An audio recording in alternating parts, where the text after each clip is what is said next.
शाहीचे पेनातून केवळ झरणे नाही, शाहीचे पेनातून केवळ झरणे नाही, खरडत बसणे म्हणजे कविता करणे नाही। शाहीचे पेनातून केवळ झरणे नाही, खरडत बसणे म्हणजे कविता करणे नाही। शब्दांना रक्ताचे अमृत पाजत बसतो, शब्दांना रक्ताचे अमृत पाजत बसतो, माझे मरणे अटळ कविता मरणे नाही। खरडत बसणे म्हणजे कविता करणे नाही। ही आमची शब्दांची झोळी घेऊन फिरणारी फकीराची जात आहे। आज तुमच्या समोर आलेलो आम्ही रोज शब्दांचीच झोळी, वैखरीची मांदी आली गोंधळे आजन्म कविते मी तुला माझ्या कपाळी, घोरपळ तगमग लिहाया गर्भ कवितेचा मिळाला, त्यातून जन्मास आले दोन अश्रू एक टाळी, त्यातून जन्मास आले दोन अश्रू एक टाळी। ही टाळ्यांची आणि डोळ्यांची दाद खऱ्या अर्थानं घेऊन आम्ही सगळे कवी घरी जाणार आहे। खरं तर या सगळ्यांमध्ये सगळ्यात कमी वयाचा एकमेव कवी म्हणजे मी आहे। हे सगळे क्रांतिकारी लोक स्टेजवर बसलेले आहेत, म्हणजे ते किती संमेलन गाजवले, किती पुस्तकं, त्यापेक्षा सगळ्यांचे लग्न झालेले आहेत।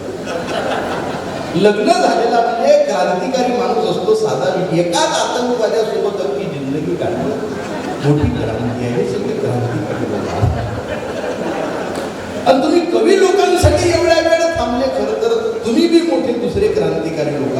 कारण ज्या काळात कवीच्या कविता कवी लोकच वाचत नाही, कवी लोकच ऐकत नाही, अशा खतरनाक काळामध्ये तुम्ही सगळे कविता ऐकायला, एक कविता म्हणते काही लोकांनी न लिहिणे ही साहित्याची फार मोठी सेवा आहे। अशा खतरनाक कालखंडामध्ये आपण सगळे इथं आम्हाला ऐकायला थांबलेले आहात।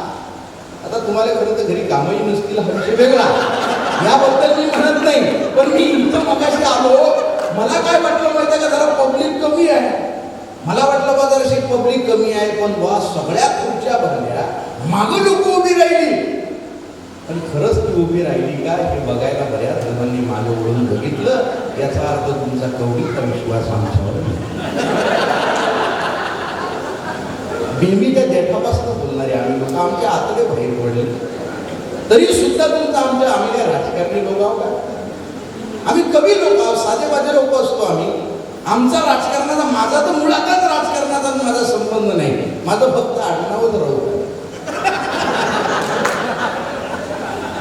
ते सकाळी बोलतात, मी संध्याकाळी उभा आहे।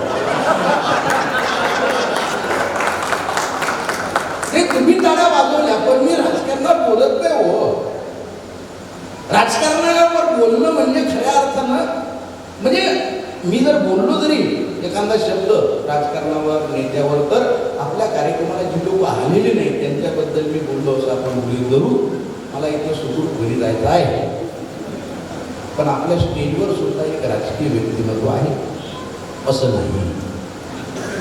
दिसायला राजकीय असलं तरी कर्तृत्वानं सामाजिकतेत स्वतःला वहन घेतलेलं व्यक्तिमत्व आपल्या स्टेजवर आहे। नाही तर राजकारणी खतरनाक असतात। मी कुठल्या पक्षाचा माणूस नाही बरं का, नाही भाऊ, कुठल्याच नाही, माझं स्पष्ट मत आहे, सगळेच्या सगळे पक्ष हे बोगसच असतात असं नाही। काही काही चांगले असू शकतात, पण माझा कुठल्याच पक्षाला सपोर्ट नाही। बीजेपी, काँग्रेस, वंचित, मनसे, शिवसेना अलीकडची, पलीकडची, राष्ट्रवादी अलीकडची, पहिले गावाची नाव होती खुर्द, बुद्रुक। खतरनाक असते राजकीय लोकांचं काम। त्यामुळे माझं स्पष्ट मत आहे, सगळेच्या सगळे राजकारणी। एका कार्यक्रमात मी असाच बोलत होतो निघो, आणि बोलता बोलता कॉलेजच्या पोरांना मी म्हटलं, आपलं वाळेगाव आहे ना, तिथं जागेश्वरी विद्यालयामध्ये कार्यक्रम चालू होता, आपण कल्पनेतलं काही सांगत नसतो बरं। कॉलेजच्या पोरांना म्हटलं, कडे ओ राजकीय लोकांच्या नादी लागू का, हे सगळे राजकारणी बोगसच असतात। मी असं बोललो, मला लक्षात आलं, मामाने स्टेजवर 4-5 राजकारणी लोक बसले, सेकंदात वाक्य बदललं आपण। लगडे राजकीय लोकांच्या नादी लागू नका, हे सगळेचे सगळे राजकारणी बोगसच असतात असं नाही. काही काही राजकीय लोक चांगली असतात आणि त्यातले जे सिलेक्टेड चांगले राजकारणी आहेत तेच आपल्या स्टेजवर बसले आहेत.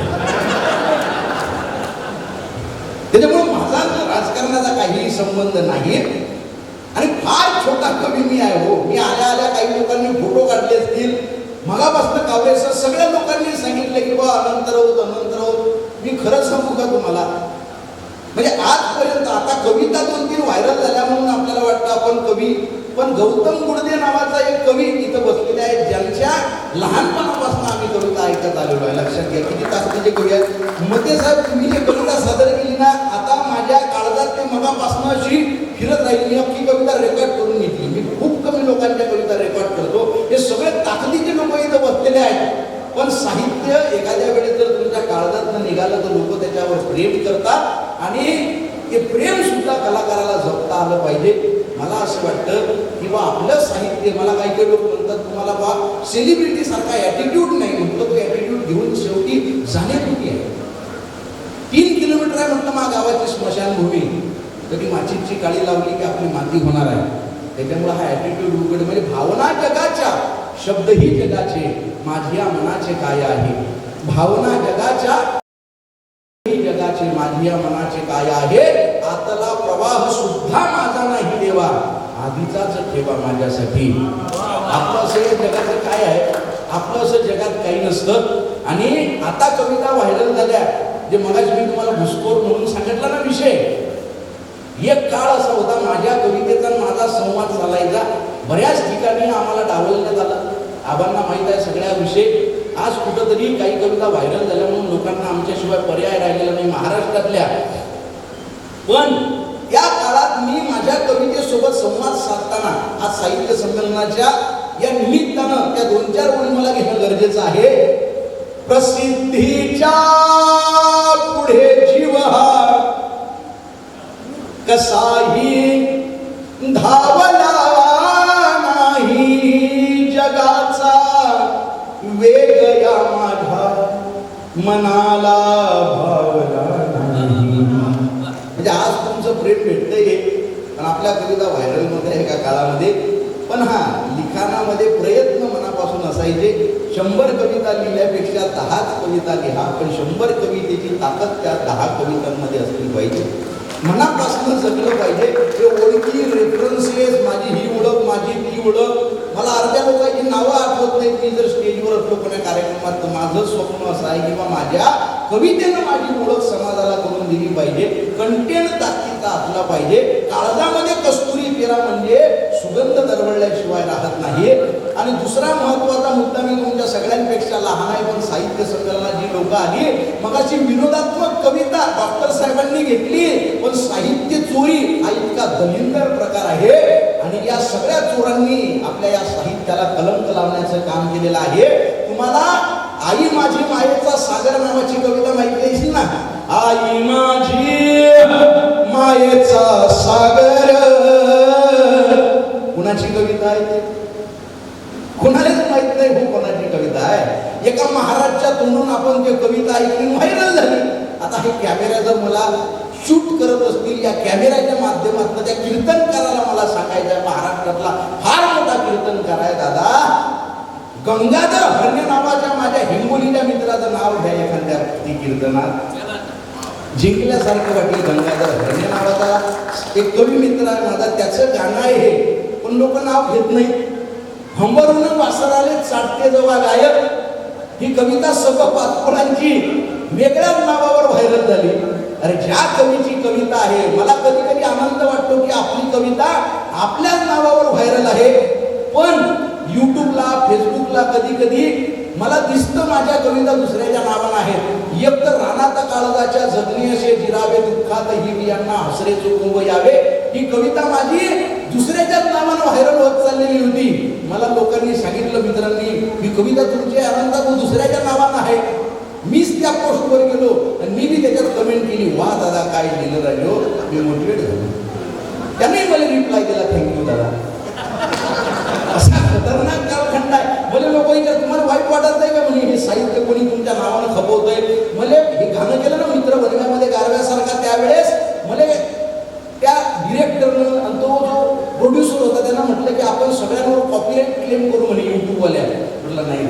काही करू नका.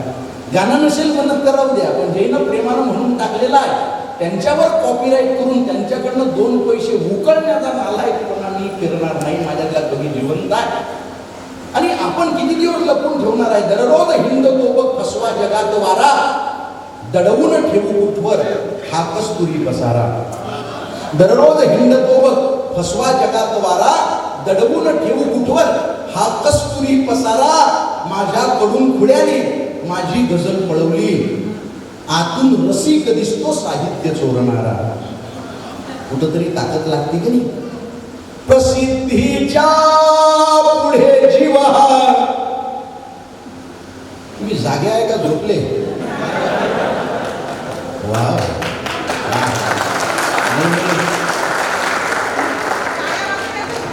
नाही, विषय असा आहे, आम्ही इकडे बिना मानधनाचे आलेलो.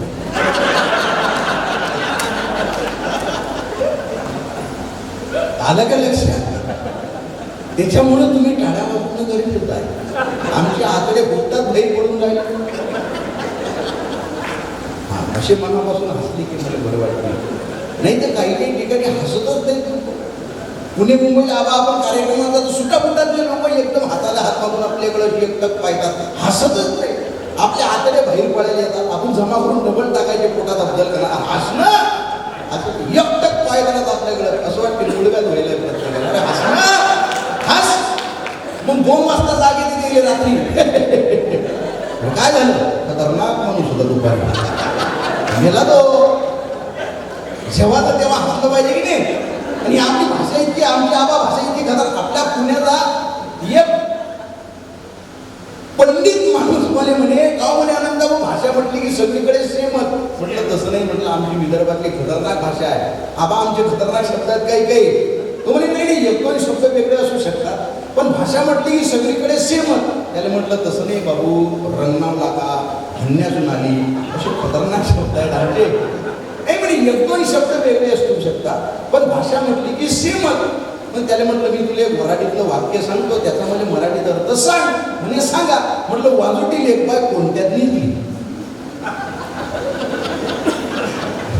झाकटीत उडली, तिनं सगळी बघली रानात बुडवली, नाली दोली फुगली डेबारली पसरली, हागून लागल्यानं हन्यासून आली. आणि सई संध्याकाळच्या पाहिजे म्हणून तुम्ही परसागडी गेली. कोणची भाषा आहे हे? आपल्या मराठीचे शब्द आहे याच्यात. वा, प्रांत भाषा वेगवेगळी असते. म्हणून तेच तर सांगू तुम्हाला. म्हणून भाषा वेगवेगळी असते, पण प्रत्येक भाषेत आपला गोडवा असतो. प्रत्येकाची कविता आपल्याला प्रिय असते. म्हणून आपली कशी काय असणार कविता ही आपली स्वतःची असली पाहिजे. आपलं लेकरू हे आपलं असलं पाहिजे. दुसऱ्याचं कितीही चांगलं असलं तरी त्याला स्वतःचं लेकरू म्हणू नका. साहित्य चोरीपासून सगळ्यात जास्त लांब राहा. आणि मी माझ्या बापानं मरताना मला सांगितलं होतं, गड्या इमानदारी नावाचा अलंकार गळ्यातनं काढू नको. ती गोष्ट जपण्याचा साहित्यात सगळीकडे प्रयत्न केला. प्रसिद्धीच्या पुढे जीव हा कसाही धावला नाही, जगाचा वेग या माझ्या मनाला भावला नाही. जीवाची वात केल्यावर बाबा बाबा संवले हसवून कुठं होता आतापर्यंत. बाबा बाबा बाबा जोरदार काळा होता बाबा संवले. लग्न झालं का तुमचं? वा वा. नाही, चेहरा बघून माझ्या आधीच लक्षात झालेलं आहे लग्न झालेलं आहे. लग्न झालेले चेहरे ओळखू येतात, उमेदलेले चेहरे असतात. माझा प्रफुल्लित चेहरा असं नाही. मला लग्नाचं टेन्शन आहे. हे लग्नाचं टेन्शन इतक्या लोकांचे आहे. त्या सोलापुरात कलेक्टर ऑफिसवर पोरं मोर्चा घेऊन गेले, आम्हाला बायको पाहिजे. नंतर कळलं त्या कलेक्टरचंच लग्न राहिलं. म्हणजे लग्न झालेलं ना लय दिवे लावले असं आहे का काही? हे जेवढे लोक आहेत घाबर, बायकोला न घाबरणारा माणूस जन्माला आला नाही. तुमच्यात हात वर करा बरं, तो म्हणजे तुम्ही बायकोला घाबरत नाही. हातही वर करत नाही का तुम्ही? बाबा बाबा महिला वर्ग एकही धन नाही का बायकोला ना? वा वा, जोरदार टाळ्या वाजवा. 2 माणसं बायकोला न घाबरणारी. पण तुम्ही का हात वर केला? पुढच्या खुर्चीवाले मला माहित आहे, तुमची बायको इथं आलेली नाही म्हणून तुम्ही हात वर केला. नवा गडी आली मग बायकोनच सांगितलं हात वर कर जा. वा, अच्छा, बायकोनं तिकडनं हात दाखवला. हो, किती प्रामाणिकता आहे महिला वर्ग. तसं लहान लेकरांना मी घाबरतो ना, दुसऱ्या नंबरवर तुम्हाला मी जास्त घाबरतो, कारण तुम्हाला हलक्यात घेऊन चालत नाही. हो, महाराष्ट्रातल्या राजकीय लोकांनी तुम्हाला हलक्यात घेतलं होतं. मग लाडक्या बहिणींनी त्यांना दाखवलं. लाडक्या बहिणींनो, तुमच्या अकाउंटला कोणी पैसे पाठवले तो तुमचा भाऊ नाही, तुमचा हक्काचा लाडका भाऊ एकच, मी अनंत विठ्ठल राऊत. बाकी तुमच्या अकाउंटले कोण पैसे नाही. हसायचा विषय नाही हा बहिणी. फार अन्याय झाला तुमच्यावर. लोक फक्त बोलतात महिलांनी फार पुढे गेलं पाहिजे, पण घरातली सगळी कामं महिलांनीच केली पाहिजे. मुलगी फार शिकली पाहिजे, भाडे तिनंच घातले पाहिजेत, कपडे तिनंच धुतले पाहिजेत, स्वयंपाक तिनंच केला पाहिजे. कोण्या ग्रंथात केलेला आहे स्वयंपाक? फक्त बायांनीच केला पाहिजे. आता महिलांना वाटतं हा असाच कमी पाहिजे होता. साधा विषय आहे का? शेवटचा सांगतो, आपण इतका तुमच्यावर अन्याय खूप झालेला आहे. हसू नका हो. अहो, पुस्तक वाचताना, मराठी भाषा शिकत असताना पहिल्या पानापासून तुमच्यावर अन्याय बोला. गणेश भाऊ, पहिल्या पानापासून मराठी भाषा शिकत असताना पहिलं पान, पहिलंच वाक्य, बाबा अभ्यास कर. कमल पाणी बबलले अभ्यास, कमलले पाणी भरायला. रमेश पाटावर बस, कोमल त्याला वाढ. म्हणजे पहिला पांडा फक्त जेवायला बसलेला आहे.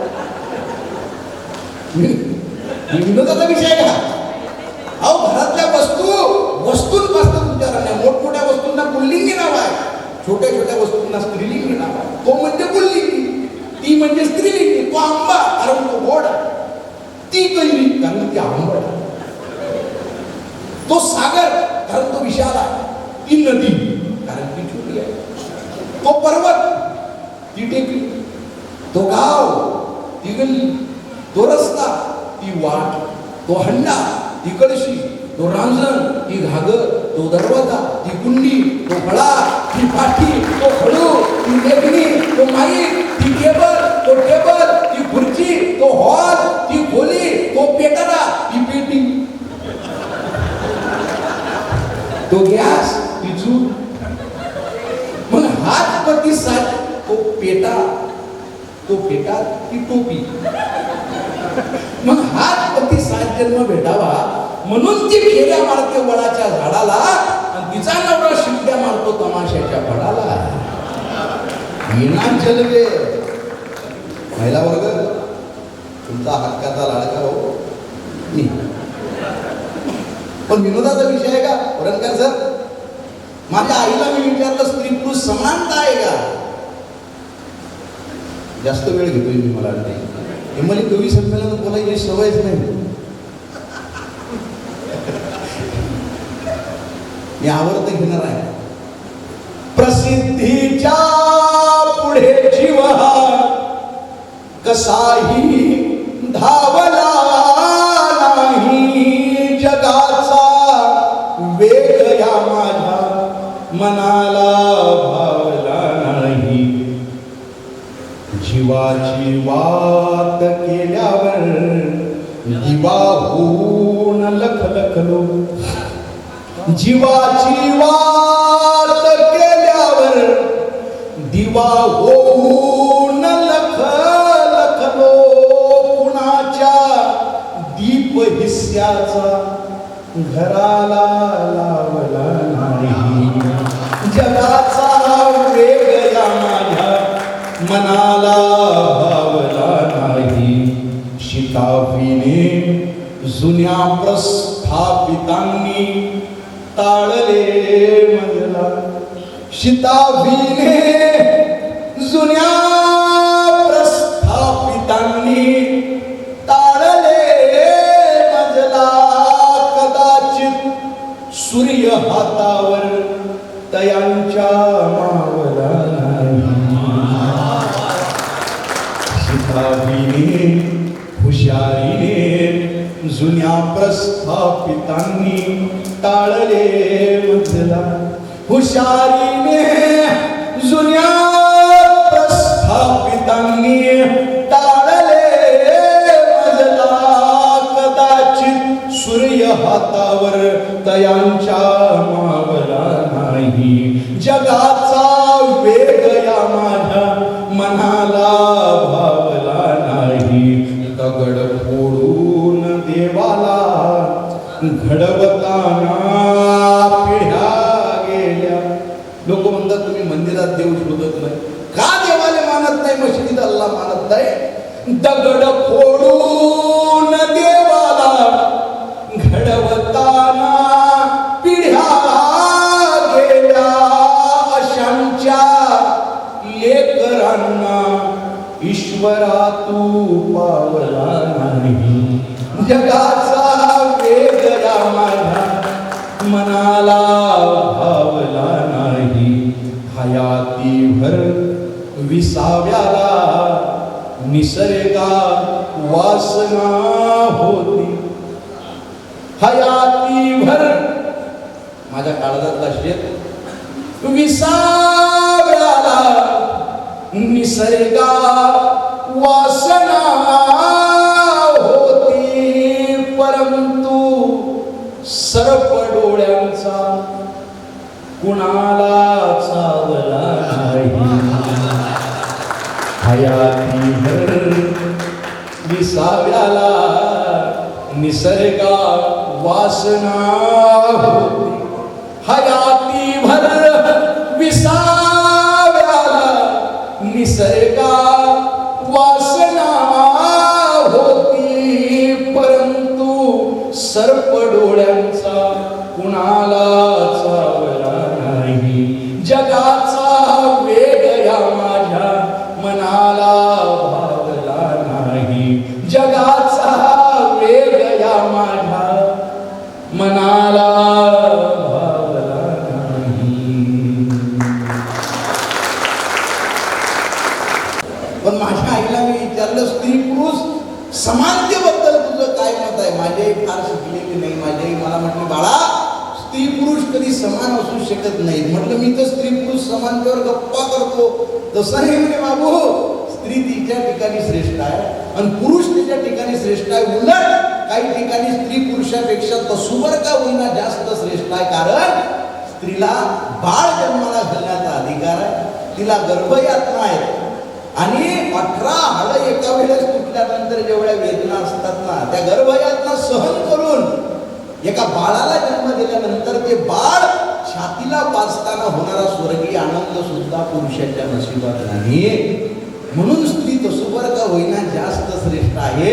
मग माझ्या आईनं स्त्रीची व्याख्या केली 4 ओळीची फक्त आई म्हणते माई माय म्हणते माय म्हणते माही आई म्हणते मनगटी जगतारी माणूस असा वातीला पेलणारा दिवा जसा मनगटावर आरती चालू केली बाबा महिला वर्ग आरतीला लवकर चालू करतात दुर्गोत्सव आहे ना मनगटी जगतारी माणूस असा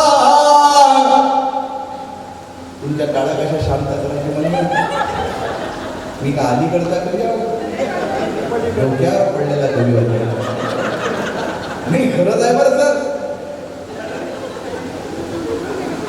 तुमच्यातल्या बऱ्याच जणांनी माहीत नसेल पण मी डोक्यावर पडलेलो आहे तुम्हाला पुणे माहित आहे सगळे सासवड पुन्हा माहित आहे सासवड हे आळंदीवाले गरीब तुम्हाला माहित आहे सासवड त्या सासवडच्या जवळ काळेवाडीचा घाट आहे तिथं माझा ॲक्सिडेंट झाला 10 वर्षाच्या आधी ॲक्सिडेंट झाल्या मला डायरेक्ट ICU मध्ये ॲडमिट केलं ते जनरल वार्ड अशा चिल्लर गोष्टीत आपण जात ब्रँड काम आहे 8 दिवस ICU बरं ॲक्सिडेंट झाली कारण फार मोठं नव्हतं रस्त्याचं बांधकाम चालू होतं बोर्ड लागलेलं होतं वाहने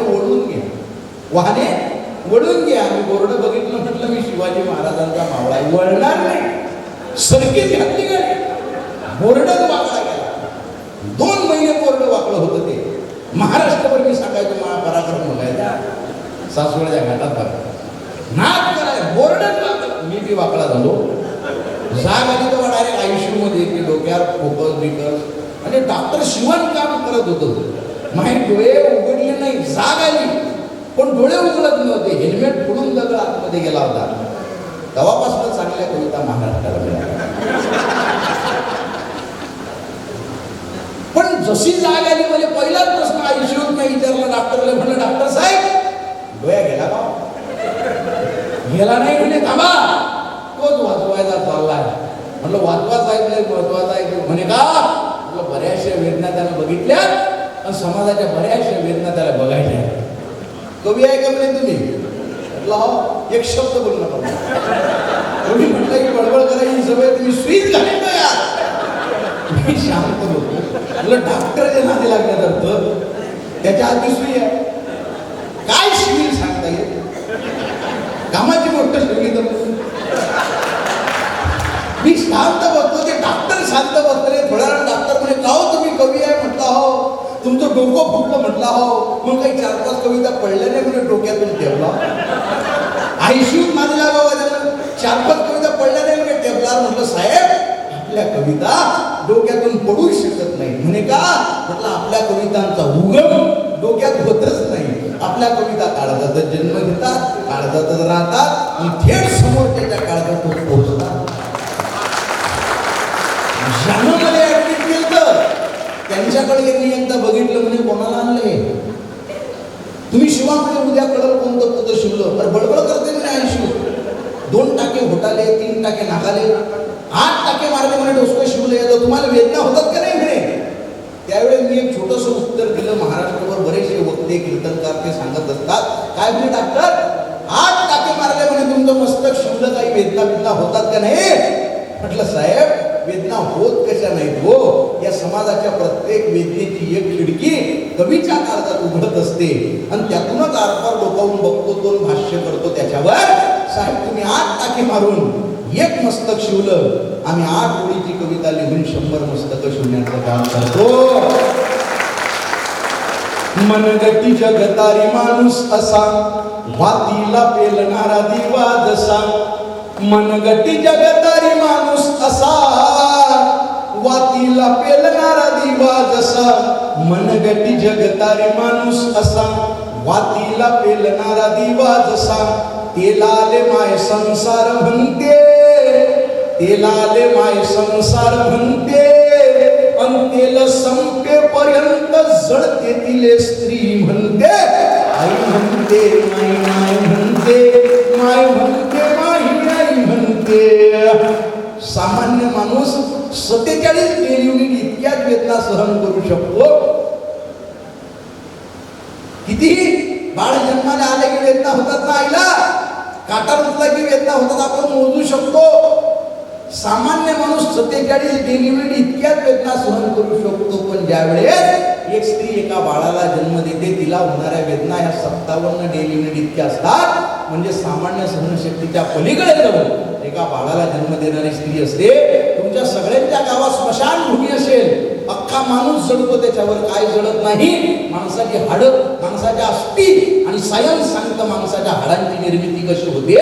आईच्या गर्भात असताना आईच्या दुधापासून बाळाच्या हाडांची निर्मिती होत असते. म्हणजे ती चिता सुद्धा म्हणत असेल छोटी मोठी प्रत्येक गोष्ट जाणण्याची ताकद माझ्यात आहे, पण आईचं दूध जाणण्याची ताकद अजूनपर्यंत माझ्यात आली नाही. हे स्त्रीचे श्रेष्ठत्व आहे. तुम्ही सगळेजण आपापल्या हृदयावर हात ठेवा. नवरात्र उत्सव चालू आहे म्हणून बोलणं गरजेचं आहे. बरं सगळे इथं हृदय चालू आहे ना? बंद आहे का कोणाला? बंद म्हणजे माणूस.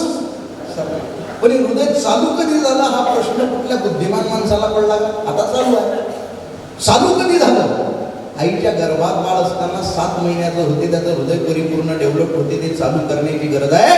ते चालू करण्यासाठी आईच्या हृदयाच्या सायनोहेड्रिकल नोड कडनं त्या बाळाच्या हृदयाच्या सायनोहेड्रिकल नोडला एक पल्स, एक ठोका दिला जातो. त्यावेळेस ते हृदय चालू होते, परत कधी बंद पडत नाही.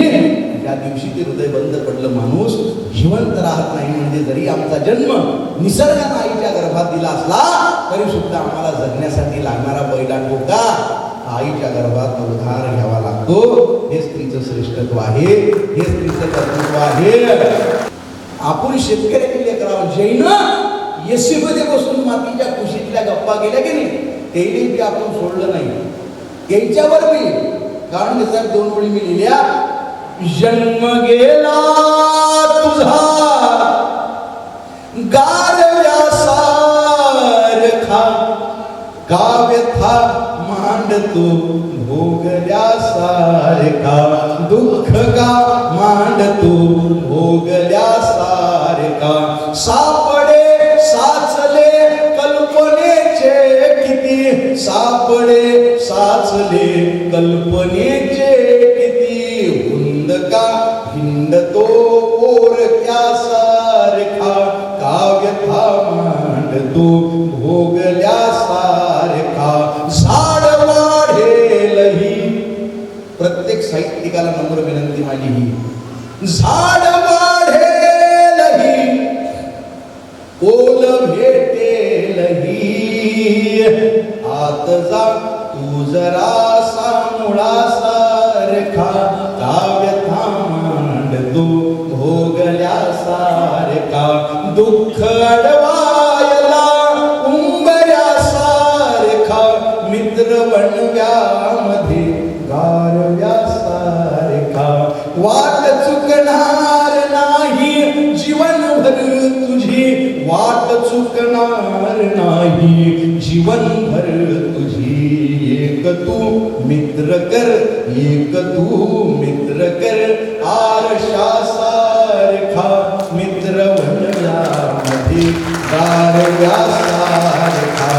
आत्महत्याच करणार नाही कुणी आत्महत्याच करणार नाही कुणी मित्र असला जवळ जर मनासारखा मित्र बनव्यामध्ये गारव्यासारखा.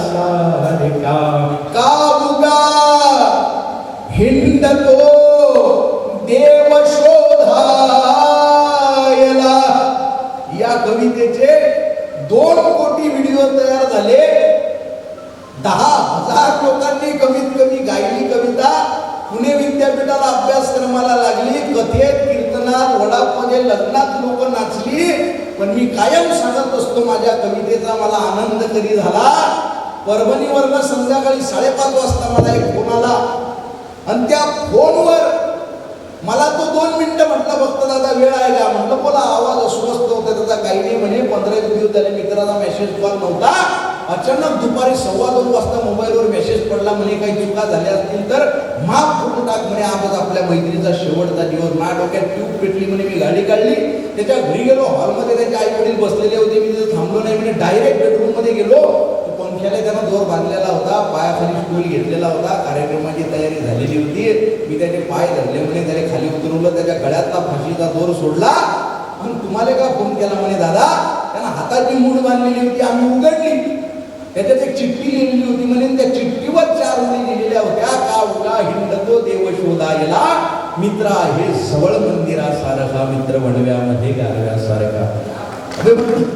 त्याच्याकडे दे. मी त्याला जरा मोटिवेट करतो. नाही म्हणे दादा वातावरण तापलेलं आहे. आताच घटना घडलेली आहे. पण त्याच्या आईनं मेसेज दिलेला आहे म्हणजे ज्या कोण्या कवीनं ही कविता लिहिलेली आहे त्याने एकदा आपल्या घरी आण म्हणे. मला मायनं त्याच्या डोक्यावर हात ठेवायचा आहे. जगातला सगळ्यात मोठा पुरस्कार आपल्या कवितेला मिळाला. मैत्रीसाठी कुठल्याही पुराणातल्या कथांची गरज नाही. हा कोरोनाचा काळ बघितला तर एकमेकाला हात लावत नव्हते लोक. अशा काळात मित्राच्या आई वडिलांना पाठीवर घेऊन हॉस्पिटलमध्ये ऍडमिट करणारे मित्र या समाजात होते. म्हणून हा कोरोनाचा काळ आपण यशस्वीरित्या पार करू शकलो. मित्र गरीब असतो, मित्र श्रीमंत असतो, मित्र हुशार असतो, मित्र मंद असतो, पण तो जोपर्यंत सोबत आहे ना दुःखासाठी काळजाचा दरवाजा बंद असतो. मित्र श्रवणा जरी असला तो तुम्हाला कधी आत्महत्या करू देणार नाही. म्हणून एक तरी आपला मित्र असला पाहिजे आणि मरेपर्यंत आपण तो जपला पाहिजे. एकदा फक्त हात वर करा बरं कुणाला जिवलग मित्र आहे किंवा मैत्रीण आहे.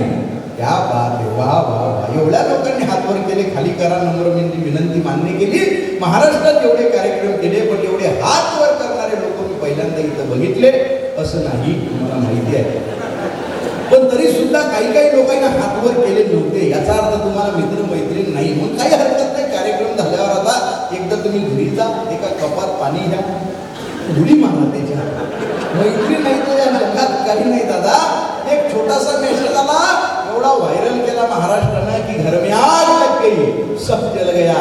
सब रिश्तेदार आए, चाहने वाले आए, चर्चा करके चले गए, पूछताछ करके चले गए. बस एक दोस्त आया जिसने पूछा अबे क्या क्या बचा है, अबे क्या क्या बचा है. मैंने कहा अबे सब कुछ जल गया, बस मैं बचा हूँ, बाकी बचा ही क्या है.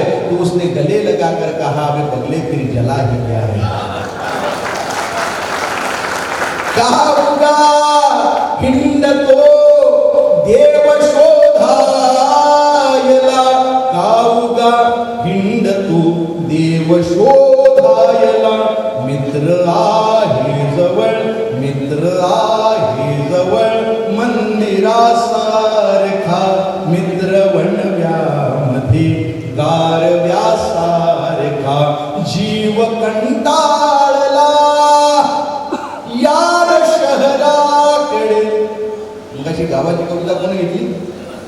जीव कंटाळला यार शहराकडे, चलन गावाकडे, चलन गावाकडे, चलन गावाकडे, चलन गावाकडे. पार नाही तिथे नाही शेजारही, पार नाही तिथे नाही शेजारही. जात नाही कुणी एकमेकाकडे, चलन गावाकडे, चलन गावाकडे. मित्र वणव्यामध्ये गारव्यासारखा. मैत्री चाटते गाय होऊन मना, मैत्री चाटते गाय होऊन मना. जाबिलक तो तिला, जाबिलक तो तिला वासरासारखा. मित्र वणव्यामध्ये गारव्यासारखा. त्रासलो जिंदगी वाचताना पुन्हा, त्रासलो जिंदगी चालताना पुन्हा. बसधडा मैत्री, बसधडा मैत्री वाचण्यासारखा. मित्र वणव्यामध्ये गारव्यासारखा. पाड तू कोकणी मी विदर्भातला. चालतीच्या काळात मी गेलेला आहे, मलाही चालतीचा काळ होता. आबा म्हणत की मग प्रेमावर कोणी बोलतच नाही, वेळ नाही माझ्याकडे, नाही तुम्ही प्रेमावर बोलतो. प्रेम काय वेगळा विषय तुम्ही आहे. आणि सगळे जण प्रेम करतात, हे खतरनाक लोक आहेत आपल्या शेगावात. आबा आम्ही मातीवर एवढं प्रेम करू शकतो, तो बोलीवर किती प्रेम करणार. खतरनाक लोक आहेत हे. कबीरांनी सांगितलं पोथी पडपड जगमुआ पंडित बघायला होय, ढाई आकर प्रेम का पडेल तो पंडित होय. नाही या वयात काय म्हटलं तुम्ही, पण ते प्रेम वेगळं. आता तर जरा खतरनाक प्रेम झालेलं, एकाला आहे दुसऱ्याला बाय, आणि तिसऱ्या संघ पडून झालं. एका पोरीला पोराला कोणाला स्वप्नील माझं लग्न ठरलंय मला विसरून जा. ते म्हटलं बाई मी विसरून जातो, पण माझं नाव स्वप्नील नाही, मी आकाश. रॉंग नंबर लागला तुला, बरोबर काही हरकत नाही म्हणे आकाश, तू विसरून जा आणि वेळ भेटला तर स्वप्नीलला कॉल करून सांगून दे. अशा खतरनाक कालखंडामध्ये आपण आहोत. त्यामुळे प्रेमाचा विषय फार खतरनाक आहे. आम्ही लोक सगळे खतरनाक आहोत विदर्भात. फक्त काय झालं, तरुणांनी गप्पा वेगळ्या केल्या प्रेमाबद्दल. प्रेम काही चुकीचा विषय नाही.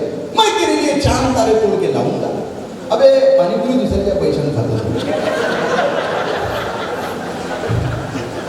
मैं दुनिया हिला दूंगा. घागरी पुसत नाही तुझ्या घरात. ही इतका खतरनाक आहे. सुबह से लेकर शाम तक शाम से लेकर रात तक, रात से लेकर सुबह, सुबह से फिर शाम तक मुझे प्यार करो. पण बाकीचे काय म्हणतो भाव करणारा काय नेमकं काय आहे म्हणजे मला कधी कळत नाही. प्रेमाचा प्रेम आम्ही करतो का? प्रेमाचा काय मोठा विषय का? म्हणून फक्त जेवढे तरुण मला ऐकतायत की तुमचं पुस्तकं वाचण्याचा काळ आहे तर त्याच्यात फक्त पुस्तकं वाचा, चेहरे वाचत बसू नका. आमच्याही घरच्यांना वाटलं होतं बरोबर हुशार आहे रस्ता, पण या लोकांकडे शिका स्टेजवरच्या किती यशस्वी झाले. त्यांनी जर त्यांच्या पुस्तकं वाचण्याच्या काळात फक्त पुस्तकं वाचली असती तर आज ते सगळे कलेक्टर असते. हा विषय वेगळा, हा आपला चर्चेचा विषय नाही आहे, हा चर्चेचा विषय नाही आहे, प्रेमाचा विषय चालू आहे फक्त. त्यामुळे प्रेम काय फक्त तरुणांना कळते का? इथे जेवढे लोक आहेत या सगळ्यांना प्रेमाचा अर्थ कळते. लक्षात घ्या. या शहाजहाननं मुमताजसाठी ताजमहाल बहाल केला, त्याचं प्रेम खरं होतं का मला माहित नाही. हीर रांझ्याचं लैला मजनूचं प्रेम बघायला आपण नव्हतो. राधाकृष्णाचं प्रेम सुद्धा आम्हाला पुस्तकांनी सांगितलेलं. प्रेमासाठी कुठल्याही जुन्या गोष्टींची गरज नाही. मी बघितलेलं खरं प्रेम तरुणांनो, 72 वर्षाचा म्हातारा आणि 65 वर्षाची म्हातारी गावापासून 2 किलोमीटर लांब असलेल्या पाट्यावर बसची वाट बघत बसलेले असतात. उन्हाळ्याचे दिवस, जीवाची लाई करणारा ते ऊन, ही सगळी परिस्थिती म्हाताऱ्याच्या लक्षात येते. म्हातारा उठतो, काठी टेकवत टेकवत म्हातारीच्या शेजारी जाऊन सूर्याच्या दिशेने उभा राहतो. या म्हाताऱ्याची सावली म्हातारीच्या अंगावर पडते, पण या गोष्टीकडे त्या म्हातारीचं लक्ष नसतं. पण त्या म्हातारीच्या नकळत तिच्या अंगावर सावली धरण्यासाठी ऊन खांद्यावर घेणारा तो म्हातारा मला शहाजहानपेक्षा श्रेष्ठ वाटतो. खऱ्या प्रेमाची परिभाषा समजून जातो. कशाला वाचला चेहरा पुस्तके वाचणाऱ्याने, उभा रस्ता बदलला रे तिच्या एका इशाऱ्याने. वेळ कमी आहे म्हणून आभार. मी फक्त तुम्हाला स्टार्टर दिला, दाखवा लागेल ना त्याला. आबा म्हणतात प्रेमावर मी बोलत ना, हिरीच लग्न राहिलं का? माझा विषय जो आहे आता की कविता घेतलीस ती मी, तुझ्या गावावरून जवा जवा जरी भुललीस तू तुले चोरून मला तर वाटतं एक वाजलं मीच म्हणा. हिरवेगार लोक आहात तुम्ही. हे जर आधी तुम्ही दाद दिली असती ते सगळ्यांना प्रेमावर कविता घेतल्या असत्या. तुझ संसार थाटला उभा होईल सोन्याचा, नको डोळ्यात पाहू ग भरवसा नाही पाण्याचा.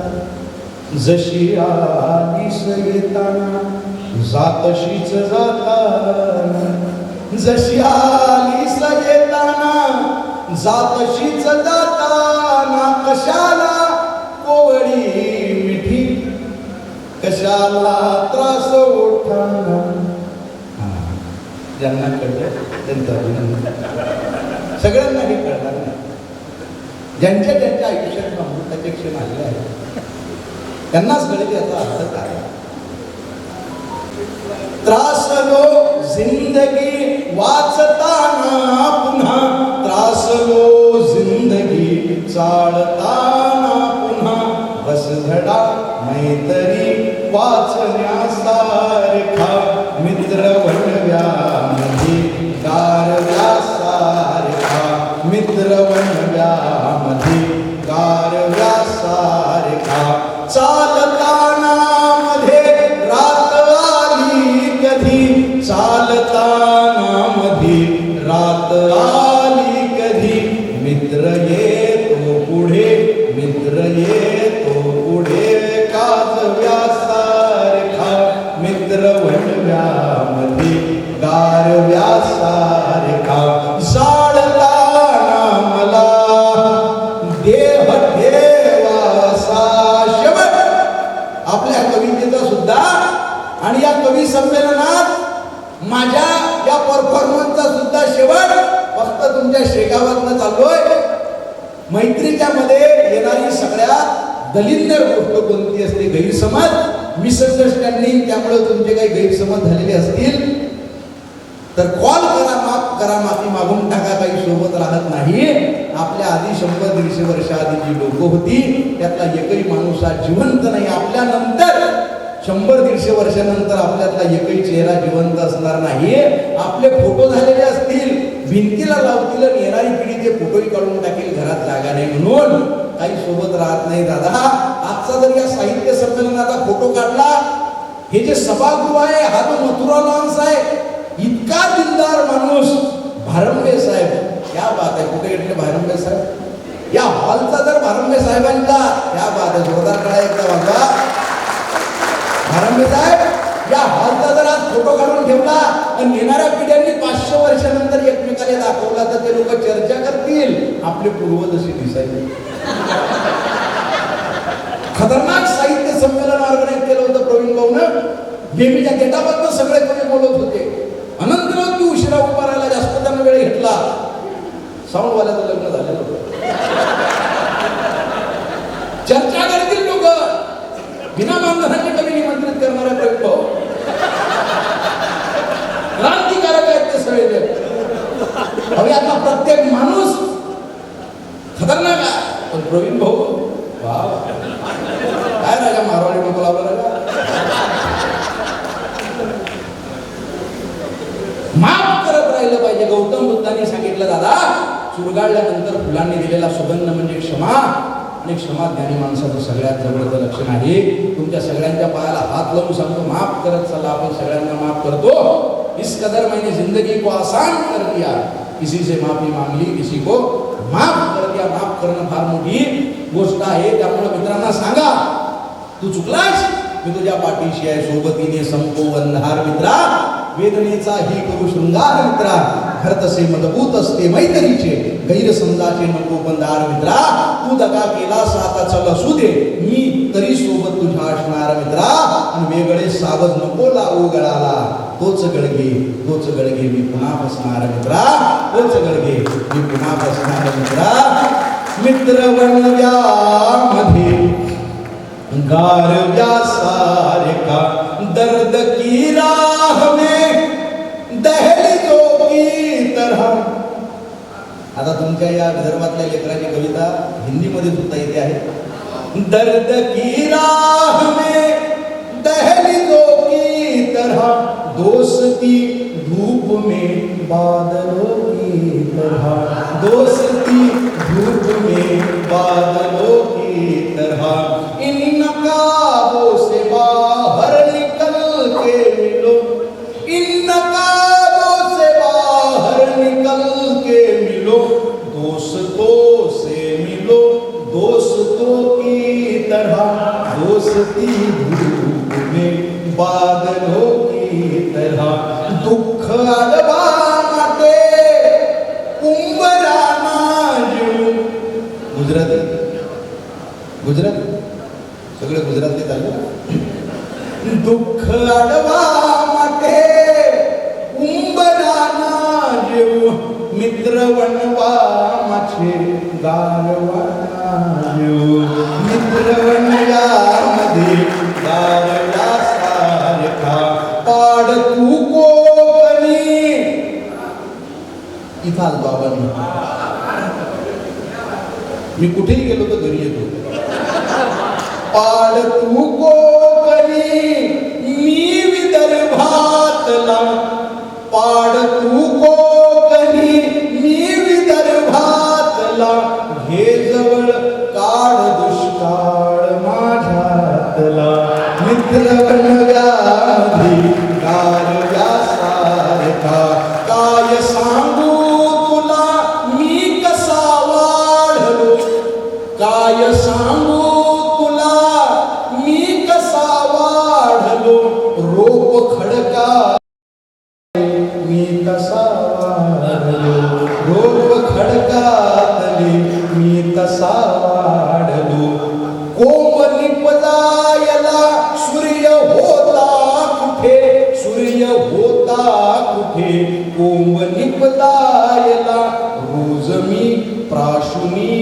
कवड सावाढलो रोप खडकाडले मी कसा वाढलो मित्र वणव्यामध्ये गारव्यासारखा प्रेम की मैत्री संभ्रमाचा झुला याच वेळी ठरव काय देऊ तुला याच वेळी ठरव काय देऊ तुला या इथे एक लड़का और लड़की कभी दोस्त नहीं हो सकते चिल्लर वाक्य आहे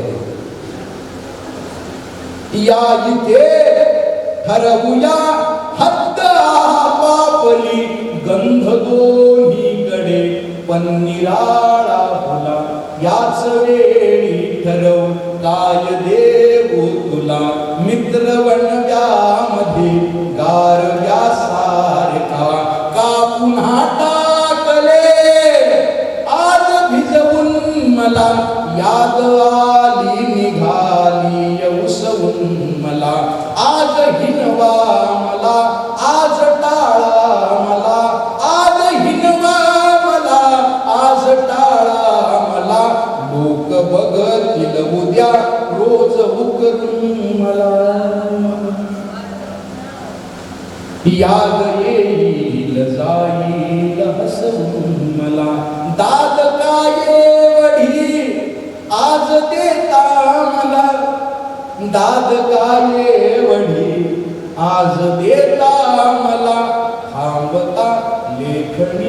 थांबता लेखणी जाल विसरून मला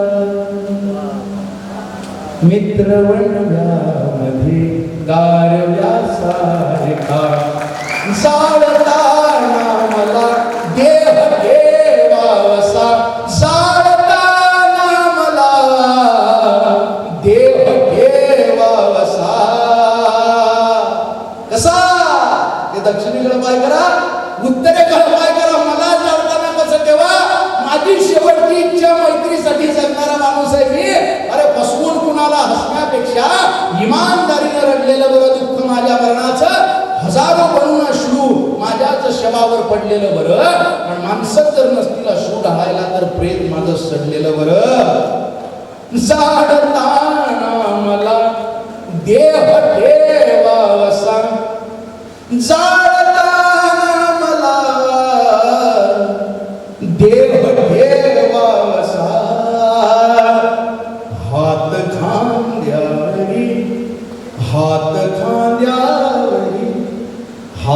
खांद्यावरी टाकल्यासारखा मित्र वणव्यामध्ये गारव्यासारखा जाळताना मला देह देवावसा आगावर खांद्यावर हात एकदा सगळेजण खांद्यावर हात टाका आपापल्या खांद्यावर हात टाकावर आता एकमेकांच्या खांद्यावर हात टाका तुम्हाला सगळेले तुमच्या आईची शपथ आहे खांद्यावर हात टाका एकमेकांच्या संपलं झालं 15 सेकंदाचा कार्यक्रम झाला सगळे टाकला साऊंडवाले लग्न झालेलं आहे इकडे इकडे बिना मंदानाचे आपलं सगळे इकडे सगळे टाकला का हो राजा तुम्ही राजा राजकारणी नाही पण कसं काय राजा माझ्यासोबत 2 ओळी म्हणता का आहे की नाही शपथ ते देत नाही मी जो म्हणणार नाही म्हणजे सगळ्या भाषा येतात म्हणताना माझ्यासोबत आपल्याला कुठं काही इंडियन आयडलला जायचं आहे का लहान झालं पाहिजे की नाही उम्र के साथ साथ शैतानिया कम हो गई और हमें लगा कि हम बड़े हो गए लहानपण देगा देवा मुंगी साखरेचा रवा एरा बदलत न थोडं त्याशी अंकुशाचा मार जया अंगी मोठेपणाचा या यातना बिलीनं खांद्याचा हात काढला तुम्ही नाही माझं लक्ष आहे सगळे टाकला सगळे आमच्या आतडे बाहेर आले हो फुकटात आपलं